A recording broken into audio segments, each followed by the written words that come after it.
ஒரு குட்டி விலாக் பார்க்கலாமா? 2 நாளாக லஞ்ச் பாக்ஸ் ஷார்ட்ஸ் போட முடியல. பட் ஷூட் பண்ணி வச்சுருக்கேன். இன்ஷால்லா கண்டிப்பாக அதை ஷேர் பண்ணிடுறேன். இது இன்றைக்கான லஞ்ச் பாக்ஸ் ஷார்ட்ஸ். இன்றைக்கி லஞ்சுக்கு கிழக்கு மீன் பண்ணலாம் அப்படின்னு சொல்லிட்டு முந்தின நாளே க்ளீன் பண்ணி பொரிக்கிறதுக்கு தனியாக ஆக்கிறதுக்கு தனியாக எடுத்து வச்சுட்டேன்.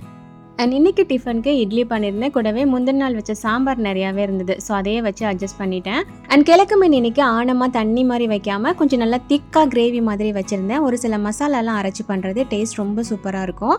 அது புளிலாம் ஊற்றி கொதிக்க வச்சுட்டு பிள்ளைங்களுக்கான பிரேக்ஃபாஸ்ட் ரெடி பண்ணிவிட்டு ஸ்நாக்ஸுமே எடுத்து வச்சுட்டேன். ஸ்நாக்ஸ்க்கு இன்றைக்கி ஃப்ரூட்ஸ் வச்சு விட்டேன்.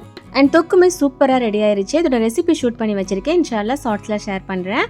அண்ட் ஹஸ்பண்டோட பிரேக்ஃபாஸ்ட்டுக்கு பொடி இட்லி ரெடி பண்ணியிருந்தேன். இந்த பொடி வீட்டில் ரெடி பண்ணது. இதில் முருங்கைக்கீரை, கொள்ளு, கருப்புளுந்து எல்லாம் சேர்த்து பண்ணியிருந்தேன். ரொம்பவே நல்லது உடம்புக்கு.